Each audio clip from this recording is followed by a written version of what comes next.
A promessa que deixámos no nosso último episódio está a ser cumprida. Dissemos que voltaríamos e estamos por cá novamente para trazer mais um episódio da Escola Bíblica. É sempre muito bom poder estar consigo e é muito bom saber que você vai acompanhando diariamente a Escola Bíblica para se instruir e para desenvolver o seu pensamento no que a Bíblia diz respeito. Estamos com a Epístola aos Romanos, que no fundo podíamos dizer que tudo vai em torno de um mesmo tema, que a salvação é apenas pela fé, e sabemos disso. Mas estamos a tentar diariamente ir buscar os pontos principais para chegarmos então a esta conclusão, caso exista ainda alguma dúvida. Para isso, convidamos sempre o pastor Pedro Esteves a estar connosco, para nos ajudar a compreender e a desenvolvermos mais estes princípios que retiramos da Epístola aos Romanos. Por isso, Pedro, pergunto-te qual é o sumário de hoje, visto que começamos sempre pelo sumário. E hoje estamos em continuidade daquilo que temos estado a fazer ao longo dos últimos episódios aqui na Escola Bíblica.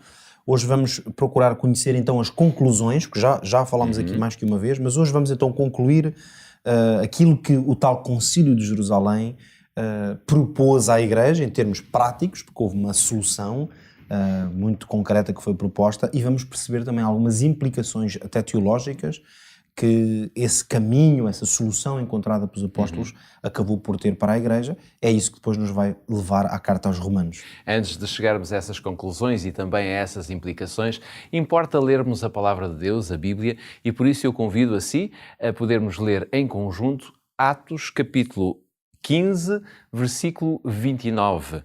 Atos capítulo 15, versículo 29, nós podemos ler o seguinte: Pois pareceu bem ao Espírito Santo e a nós não vos impor maior encargo além destas coisas essenciais, que vos abstenhais das coisas sacrificadas a ídolos, bem como do sangue, da carne de animais sufocados e das relações sexuais ilícitas. Destas coisas fareis bem se vos guardardes. Saúde. É bastante interessante a forma como o autor da Epístola, ou neste caso do livro de Atos, termina este versículo, saúde. Ontem falámos então do Concílio de Jerusalém, das implicações daquilo que enfim, aconteceu naquela reunião. Que decisões saíram daquela importante reunião, daquele encontro, e que implicações teve isso na Igreja, eu diria, cristã primitiva? Como acabaste de ler, a resposta ficou muito clara.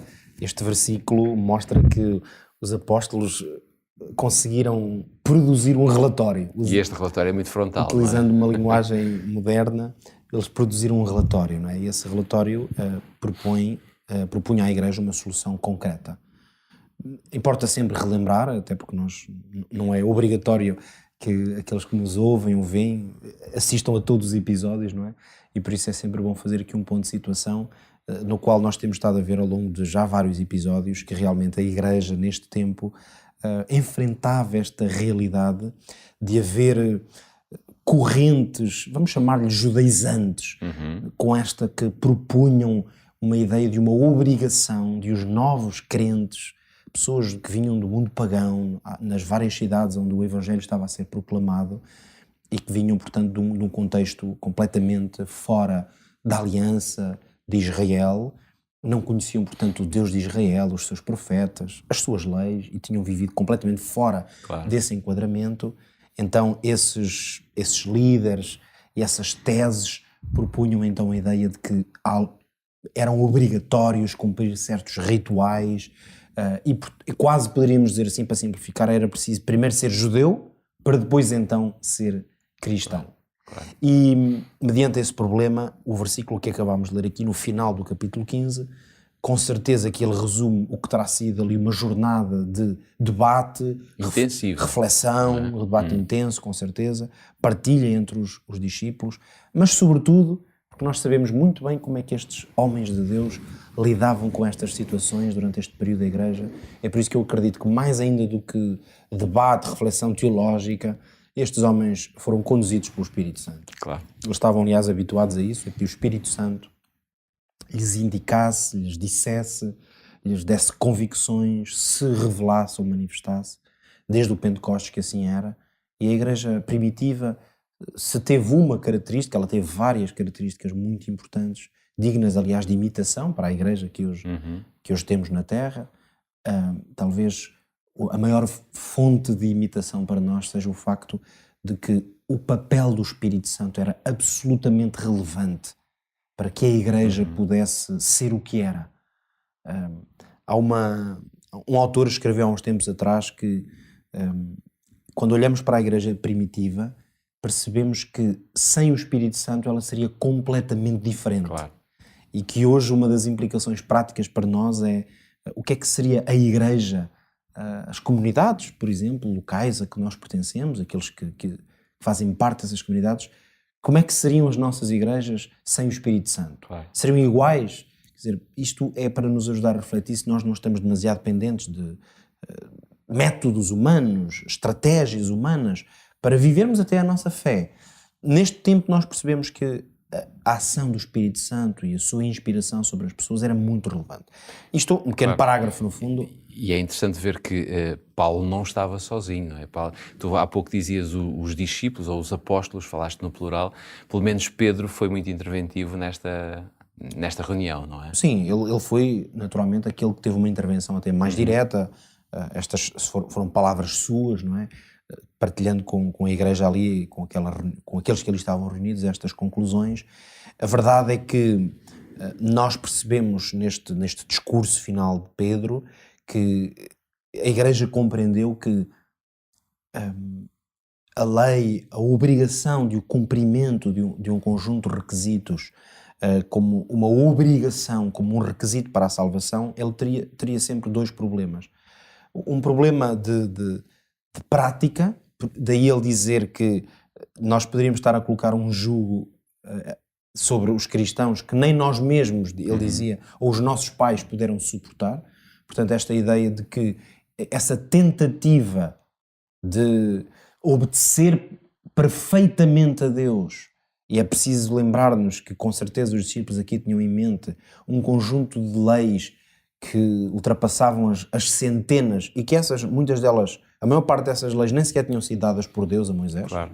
Estamos a falar de um conjunto muito alargado de leis que os rabinos e as interpretações que foram sendo feitas dos profetas, do Pentateuco, numa tentativa de obedecer perfeitamente a algumas leis que eram princípios gerais, tornaram de facto um jugo terrível. Claro. A experiência que os judeus fizeram durante séculos e, portanto, nós percebemos que estas teses judaicas que o concílio claramente anulou, portanto, a decisão foi totalmente contrária, no fundo vieram relembrar estas ideias, ou a proposta dos apóstolos veio relembrar que, na verdade, ninguém conseguiu viver realmente esse propósito. Então a conclusão final qual foi?